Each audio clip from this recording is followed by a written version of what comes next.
嗱，如果我出錢叫你去中山買樓，你會買邊一度？同埋咧，因為乜嘢去買嗰一度？我俾大家幾秒鐘思考時間。嗱，咁如何判定呢一層樓究竟值唔值得買？嚇，呢一個咧唔係話憑感覺，亦都唔係話憑運氣嘅。喺呢一度咧，佢係有12個嘅一個核心指標嘅。咁啊，究竟你啱先有冇諗到咧？諗到有邊幾一個咧？歡迎大家咧喺評論區咁樣打出嚟。各位觀眾，大家晚上好啊！咁今晚嘅話題咧就係點樣去教你判定嗰層樓究竟值唔值得買嘅嚇。咁啊，呢12個核心嘅指標係乜嘢？咁啊，睇完咗呢一個指標咧，點樣去判定咁啊呢一層樓買唔買得過嘅？咁啊，點樣咧去建立翻屬於自己嘅一個購房方案咧？睇完咗呢一期嘅視頻咧，我相信咧你係可能喺從中咧揾得到答案嘅。睇樓嘅一個方法論咧，係圍繞住呢12個核心嘅一個指標啦。咁啊，今期嘅視頻咧可能會比較長嘅。咁同埋咧，我咧會分咗3 part 咁樣去同大家講解清楚噶啦。咁啊，想要掌握呢一層樓嘅真實價值嘅話，呢12個核心指標咧，你一定要搞清楚啦。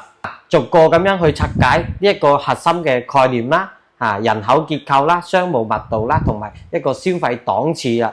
咁第二點啦，唔同買家佢嘅一個優先級咧係一定係有差異嘅嚇。咁你咧係邊一類買家？豪宅、改善定係剛需？咁啊優先級咧係完全唔同嘅。咁啊知道邊啲人應該睇邊一啲唔應該睇邊一啲咁第三個咧去到嗰層樓咁樣點樣去進行快速嘅一個打分咧咁大部分人咧係比較容易踩嘅3大誤區又係咩咧咁搞明白咗呢3樣嘢嘅話，咁睇樓咧唔再話係靠運氣而係咧有方法論嘅。咁其實決定嗰一層樓嘅價值嘅話唔係話單嗰一層樓嘅一個鋼筋水泥啦。咁同樣嘅一個鋼筋水泥喺中山嘅市中心舉例啦100萬可以買到3房噶啦，帶埋精裝修如果話換到去啲偏遠嘅鎮區，例如神灣啦，又或者咧三鄉啦板湖啦等等呢一啲區域嘅話，咁佢嘅嗰邊嘅3房嘅鋼筋水泥重啲咩？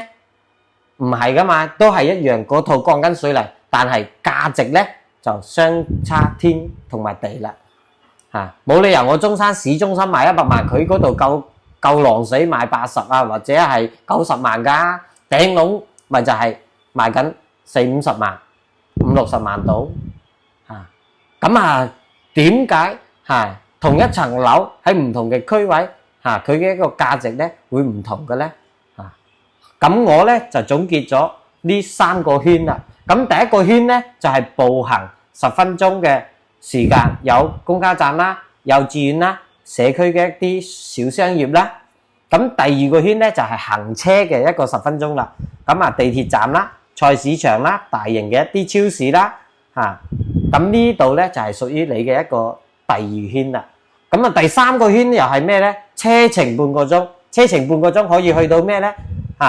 三甲醫院啦、頂尖嘅學校啦同埋一啲大型嘅商業綜合體啦，咁核心嘅一啲寫字樓啦。咁一套住宅佢嘅一個真實價值咧係等於物理空間加向外輻射嘅呢3個圈層內所有資源嘅質量總和下。咁呢3環嘅一個密度同埋質量咧係構成咗你呢一層樓價嘅真正支撐底盤下。咁好啦，講翻我哋嘅第一點啦，12個核心嘅一個指標啦，係咩咧？第一個人口結構，第二個商務密度，第3個消費檔次，第4個公共嘅交通配置，第5個通勤效率，第6個購物配置，第7個幼稚園配置，第8個小學嘅配置，第9個醫療配置，第10個居住密度，第11個物業嘅管理水平。第12個流通性。咁啊，唔好試圖將呢12點追求滿分啊！咁呢一套框架真正嘅威力咧，係喺度話你知重點應該睇邊幾個，咁啊又唔應該，咁又應該點樣果斷咁樣放棄邊幾個啊？咁第一層啦嚇，12個指標嘅話係逐個咁樣去同你拆解翻啦，搞明咗呢12個指標嘅話，咁咧你就可以判定到你呢一層樓究竟值唔值得買嘅啦。先從簡單嘅講起啦咁第一個咧就係書包嘅一個配置啦。咁啊優質對口嘅一啲資源質量咧係區分小學同埋幼稚園嘅啦。咁啊一啲好啲嘅幼稚園咧係可以直接上到一啲優質嘅小學嘅。咁喺呢一度嘅話，3歲以下嘅一啲新生家庭嘅話，其實你步行5分鐘可以去到個幼稚園，同埋你揸車10分鐘先至可以去到個幼稚園，呢兩種人咧係完全嘅呢一個生活咧係完全唔同嘅嚇。咁啊幼稚園咧一定係越近越好噶啦嚇。咁啊門口有大型嘅一啲優質嘅幼稚園嘅話，亦都可以決定到你呢一個細路喺嗰度讀書佢嘅身邊同學仔係咩人嚟嘅，咁啊係邊一個層級嘅。咁啊第二點啦，就到醫療嘅配置啦。咁啊三甲醫院啦，社區嘅一啲醫療機構啦，咁啊核心唔係話越近就越好嘅咯喎。其實咧10到15分鐘嘅一個車程咧係理想嘅一個距離嚟嘅。咁啊避免救護車啲噪音啦、人流啦，同埋停車難嘅呢一啲啦。醫院嘅門口咧，永遠都係塞車嘅。國內呢一邊好啲嘅一個醫療機構嘅話，基本上嘅周邊嘅嗰啲停車位咧，係確實係比較難攞嘅，難揾到嘅。咁第三個購物配置啦，大型嘅一個商業綜合體啦，例如萬象城啦、萬達廣場啦，等等呢一啲都係大型嘅一個商業配置啊嘛。如果話係喺3公里嘅一個範圍內嘅話，咁生活咧一定係便利嘅啦。咁呢一啲樓嘅保值咧能力咧，亦都係會比較好嘅。商業嘅一個落位咧，本身咧就係專業嘅一個投票。每一個商場喺呢一度要開業嘅話，或者係要落定選址喺呢一度嘅話，咁咧佢亦都會前期做一個小調查嘅。睇下呢一個片區有冇咁高，有冇符合我呢一個商場嘅一個消費能力嘅。咁好啦，到咗第4點啦，公共嘅一個交通配置啦。核心咧就係一定係睇地鐵嘅啦，步行10分鐘內嘅話就算得係優秀嘅啦，15分鐘咧係合格嘅。咁公交咧就係輔助嘅一個加分項啦。咁第5個咧就睇翻我哋嘅一個通勤效率啦。到只要工作嘅一個地點咧，早高峰嘅實際時間啊，而唔係話睇你嗰個導航時間嚇。通勤如果話超過1粒鐘嘅話，咁幸福感咧係會一路咁樣被消耗嘅除非咧你唔喺嗰度住咯。咁你唔喺嗰度住嘅話，你買個層樓亦都冇咩用啦，係咪先咁第6個嘅話就居住密度啦。咁呢一個咧亦都比較容易理解嘅。密度越高嘅話，越擁逼資源嘅一個分配咧就比較緊張啦。低密度咧就一定係安靜舒適噶啦，係咪？好啦，咁以上嘅呢6個咧係會比較容易理解嘅。咁接落嚟咧係要重點咁樣嚟講下呢幾個咧係需要展開咁樣去同大家去講解嘅。咁第7個人口嘅一個結構咧係決定翻呢一度嘅長線嘅天花板啦。人咧係對片區最深層次嘅一個基本面啦。圈層咧係直接決定咗社區嘅一個氛圍啦、治安嘅水平啦、物業嘅一個維護質量以及周邊嘅一個商業嘅進化速度啦。高質素、高收入嘅人群入住呢一個小區嘅話，支撐到咧係高端嘅一個消費業啦，同埋商業嘅一個更新換代咧。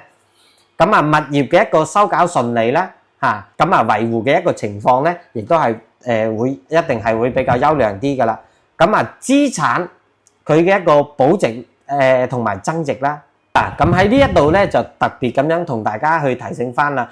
商務密度咧係代表緊該片區嘅一個經濟產出能力啦，喺一啲一線城市當中嘅話，咁呢一度咧亦都係加分項嚟㗎啦。但係咧喺一啲二線城市嘅話，咁佢嘅一個商務區咧係比較高度集中嘅，咁呢一個指標咧係參考嘅一個價值咧，亦都比較有限㗎啦。咁第8點啦，商務密度啦，咩叫做商務密度咧？係衡量緊呢一個片區嘅一個經濟產出能力啦。其實簡單啲嚟講咧，就係你屋企有冇啲高質量嘅一個寫字樓同埋企業嘅一個集群啦。呢一個點解咁重要？第一個，你嘅一個通勤咧係可能係好短，因為咧你住喺辦公區嘅一個附近啊嘛，咁可能行路過去或者係踩單車過去都得噶啦。咁第二點嘅話，周邊嘅一啲高消費嘅一啲配套咧，有底層嘅一個支撐啦。喺呢度翻工嘅人咧係要食飯、要健身，同埋咧亦都要社交噶嘛。咁第3點啦，片區嘅一個經濟活力咧，同埋一個就業嘅一個吸引力咧，啲人才嘅話唔係話單單靠我哋一個本地嘅一個產出嘅，亦都有可能咧喺其他啲城市咁樣去虹吸過嚟噶嘛。因為你呢一度咧有咁高度嘅一個商業密度，亦都有咁好嘅一個配套喺呢一度嘅話，啲人咧都係會往呢一邊走啊嘛。咁喺一線城市當中嘅話，咁呢一個指標咧就一定要睇噶啦。咁如果話喺二線城市嘅話，其實呢一個指標嘅話就基本上係參考價值咧，亦都比較有限噶啦。因為大部分啲二線嘅一啲商務區咧係比較集中嘅，可能咧就係得嗰1、2個區域。你如果話喺二線城市嗰度，可能全城咧就得一個似樣嘅一個商業嘅地標啦。咁呢一個指標嘅區分度咧就作用就唔係話好大噶啦。咁呢一點咧就亦都唔需要話深入咁樣去研究啦。第8點，消費檔次啦。咩叫做消費檔次咧？消費檔次咧就係喺社區嘅一個商業嘅綜合格調啦。購物嘅配置咧係睇翻有冇大型嘅一個商業體啦。但係消費嘅檔次咧就係你屋企門口嘅嗰一條街，嗰一排底層嘅商鋪係做緊咩嘅？如果話係高檔啲嘅咧，一定係有啲便利店啦，連鎖嘅一啲品牌水果店啦，同埋啲咖啡店啦，又或者咧係一啲專業嘅培訓機構啦。咁唔同檔次嘅咧，佢嘅消費嘅一個層級咧，亦都唔同嘅。如果話係嗰個小區樓下嘅係五金店、棋牌室或者係2蚊店，又或者咧係啲比較 cheap 啲嘅一個快餐店嘅話，咁基本上佢嘅一個價值就已經體現喺呢一度噶啦。咁呢一點咧係可以用嚟做參考嘅，就唔好話作為一個決定性嘅一個因素啦。喺國內做得好嘅咧，第一點喺國內呢一邊做得比較好嘅地方咧就唔多嘅。咁大部分嘅咧係集中喺啲一線城市嘅成熟板塊啦。咁第3個咧喺依家好多啲新區新盤咧都仲喺度培育期嘅話，咁呢一點咧亦都唔係話咁容易去判斷嘅啦。咁第8點啦，嚴重被低估嘅呢一個物業管理啦。咁好多人咧對呢一個管理咧唔係話咁重視嘅。其實咧好嘅物業咧係幫緊你呢一個資產喺度做緊保養嘅。10年之後嘅話，佢嘅一個成交單價可能會高出唔好嘅嗰啲嘅話，高出10%到20%嘅。用呢5種嘅一個方法咧，去快速咁樣去判定啦。第一個睇翻大堂同埋樓道啦。咁第2個咧就睇翻個成個小區嘅一個綠化啦。咁第3個咧就係睇翻地下嘅一個車庫啦。因為地下車庫咧，佢唔係話擺喺門面嘅。呢一個咧就係物業嘅呢一個管理得好唔好，就會體現喺呢一個車庫啦。睇下有冇積水有冇啲油同埋咧佢嘅一個通風效果、採光點樣基本上體現喺呢一度噶啦。咁第5點嘅話就係公告欄啦。咁入邊啲更新嘅頻率夠唔夠啦？咁啊，最後一個啦，咁啊，保安嘅一個門禁啦，有冇一個統一嘅制服啦？如果外來陌生嘅人員嘅話，有冇做一個來訪登記啦？呢一個嘅咧就係體現喺呢一個物業嘅好同埋唔好啦。咁最後一點啦，就到物業嘅一個流通性啦。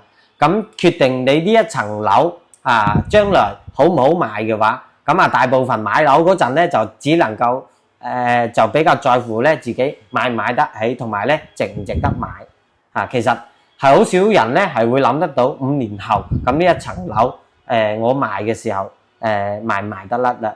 決定流通性好唔好嘅話，都會有呢幾個因素嘅。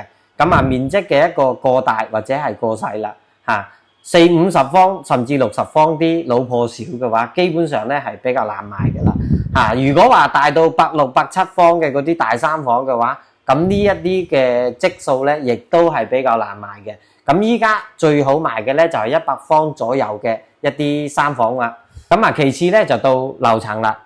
如果話低層同埋頂樓嘅話，其實佢嘅一個難賣程度咧係遠遠低於嗰啲中層嘅嚇。咁第三個啦，戶型如果話方方正正嘅話，啲戶型咧就一般大多數嘅人咧都係可以接受嘅。但係咧你係中意佢嗰啲特別嘅一啲三尖八角嘅戶型嘅話，你中意咧就未必人哋都中意噶啦所以嗰啲戶型咧亦都比較難賣啲噶啦。咁到第4點啦，咁呢一點咧亦都被好多人咧係比較容易忽略嘅呢一點啦。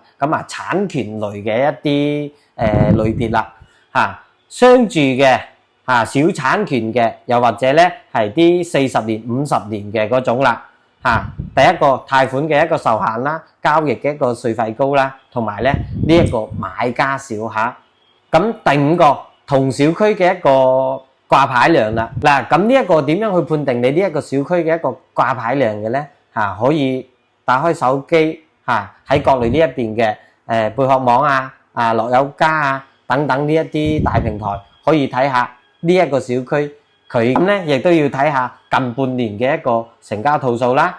平均嘅一個成交周期啦。如果話周期超過180日嘅話，咁咧你就要謹慎啦咁如果話買咗呢一度嘅話，咁就意味着可能咧你到時賣嗰層樓嘅話，要做好半年以上一個心理準備，先至賣得出呢一層樓噶啦。咁以上咧就係12個核心嘅一個指標詳細嘅一個介紹噶啦。如果話邊一度仲係介紹得唔係話咁清楚嘅話，亦都可以喺評論區咁樣打出嚟咁樣咁我見到嘅話，亦都會第一時間咧去回覆大家嘅好啦，依家咧就進入緊我哋嘅一個第2 part 啦。同樣12個指標改善剛需同埋呢一個豪宅嘅咧佢嘅一個優先層級咧點解唔同嘅可以喺呢一度咧會揾得到呢一個嘅答案啦。咁第一個例如豪宅嘅佢比較在乎嘅咧係圈層啦，同埋呢一個護城河啦。其實你豪宅嘅呢一款買家嘅話，你買嘅咧唔單單話係嗰個空間更係呢一個令你圈層同埋呢一個時間嘅效率啦。人商管極高嘅一個人口結構啦支撐緊圈層嘅一個溢價嘅。緊鄰頂級嘅一個商務區咧係節省呢一個返工嘅時間啦。頂級嘅物業咧更加係保值呢一層樓嘅底座嚟噶啦。核心嘅一個反常識啦公共嘅交通咧最好咧係覆蓋唔到嘅。地鐵帶來嘅呢一個嘈雜啦交通嘅一個門檻咧本身咧就係過濾翻呢一個人流嘅，保障翻我哋嘅一個隱私性嘅呢一個護城河啦。喺12個呢一個核心指標入邊嘅話，呢張圖上邊咧就已經好咁樣解釋到呢一個豪宅咧係最主要係睇嘅係咩咧？人口結構、商務密度，其次咧就到物業嘅管理啦。剩低嘅一個消費檔次啦，同埋呢一個通勤效率啦，仲有呢一個小學嘅配置啦。喺呢一張圖上邊咧，就可以清晰咁樣去睇得出豪宅咧佢在乎嘅咧第一圈係人口結構、商務密度、物業管理。咁啊，第二圈咧先至係消費嘅一個檔次嚇，同埋通勤效率啊。咁啊，再咧就係到小學噶啦。嗱，豪宅嘅買家第一梯隊嘅指標咧嚇，人口結構係排第一嘅。咁啊，核心咧就係圈層啦。咁啊，隔離屋係邊一個？咁啊，你個細路咧係同邊一個咧喺度做緊同學？咁啊，圈層咧佢係逆價咧係持續嘅。咁啊，買樓咧唔單單咧係買嗰一層大平台嚇，亦都係買嘅呢一層核心嘅交際圈。咁啊，排第二嘅咧就係商務密度啦。咁啊，時間就係最值錢嘅啦。佢係通勤係慳時間嘅，因為咧你因為距離核心嘅一個商務區近，咁啊時間咧可以創造翻更多嘅一個價值啦。咁啊，通勤效率咧就緊隨其後嘅啫。咁啊，道路嘅一個通達同埋行車嘅一個速度啊，咁啊行車順暢嘅，唔靠呢一個地鐵支撐噶啦。點解豪宅買家咧係唔睇地鐵嘅咧？因為地鐵嘅話確實係會比較嘈、比較雜啲。豪宅嘅咧佢需要嘅一個特性咧係私密性、安靜、低密度。呢一層咧先至係豪宅應該有噶嘛。咁啊，其最後咧就係到物業嘅一個管理水平啦。咁啊，硬性門檻嚟噶啦。決定你個層樓保唔保值嘅話，亦都會睇翻呢一個物業嘅呢一個管理水平啦。咁啊，安靜啦、低密度啦，咁啊一個好嘅一個物業水平嘅話，咁啊肯定係好過你嗰啲差噶啦。你住喺呢一度咧，自己都舒心舒服啲啦，係咪？咁啊，關於豪宅嘅一個流通性啦，咁啊豪宅天然咧，佢就係比較一個低流通性嘅一個產物嚟嘅。咁啊，受眾咧比較窄啦，唔係話個個人都咁有錢噶嘛。咁啊，高價啦，成交嘅一個週期咧，亦都係會比較長啲噶啦。咁啊，固有嘅一個屬性咧，係準備長期持有噶啦。咁啊，第二個買家咧就係改善買家嘅。咁啊，務實同埋品質啦。咁啊，嗱第一點預算有天花板啦，喺有限嘅一個資金入邊咧，去追求呢一個提升生活質量嘅一個最優解噶啦。咁啊，核心邏輯咧亦都比較簡單，人口結構啦，即係鄰居呢一邊咧會比較靠譜啦，圈層咧亦都係比較同頻啲嘅啦。咁啊，交通效率呢一邊嘅話唔強求地鐵啦，但係咧要求縮短呢一個實際嘅一個路途時間嘅，減少生命嘅一個消耗啦。其次咧就到物業嘅管理啦，長期居住嘅一個慳心嘅保障啦，亦都係防止資產加速咁樣去折舊噶啦。點樣去進行一個取捨咧？為極高嘅一個消費檔次使更多錢，可能咧係要犧牲居住嘅面積咧，就咁樣嘅話就得不償失噶啦。咁改善買家比較注重嘅咧就係第一個人口嘅結構啦，第二個咧就係通勤嘅時間，第三個咧先至到嗰個物業嘅管理。咁啊，第二梯隊嘅話就係消費嘅檔次啦，同埋幼稚園啦、醫療啦呢幾個啦。嗱，剛需嘅買家咧，咁佢又會比較注重邊一啲咧？預算有限啦，但係呢一度咧絕對唔係話你嘅一個終極住所嚟嘅。第一個公共交通，咁佢嘅一個核心嘅邏輯咧，亦都係比較簡單公共交通冇地鐵咧，就等於同城市係失聯㗎啦。呢一個咧，亦都係強依賴㗎。咁第二個咧就係小學嘅一個配套啦，應對未來幾年嘅一個大概率出現嘅一個學齡需求啦。咁啊，第三個咧就係流通性啦，亦都係關鍵嘅一個命門嚟嘅。3到5年後嘅話，必須能夠快速咁樣變現去支撐支援嘅。商務密度、消費檔次喺預算範圍內咧係屬於奢侈行嚟嘅。呢一個咧係唔使咁糾結呢一樣啦。咁啊，佢嘅剛需嘅應該係注重咩咧？流通性、公共交通同埋小學呢3樣咧係佢嘅一個第一梯隊啦。咁啊，第二點咧就係購物配置，同埋購物配置、居住密度同埋醫療水平，仲有個物業配置呢一啲咧先至係佢嘅第二梯隊。好似人口結構啊、商務密度啊、消費檔次啊呢三個嘅話，基本上係唔喺呢一個剛需嘅思考範圍內嚇。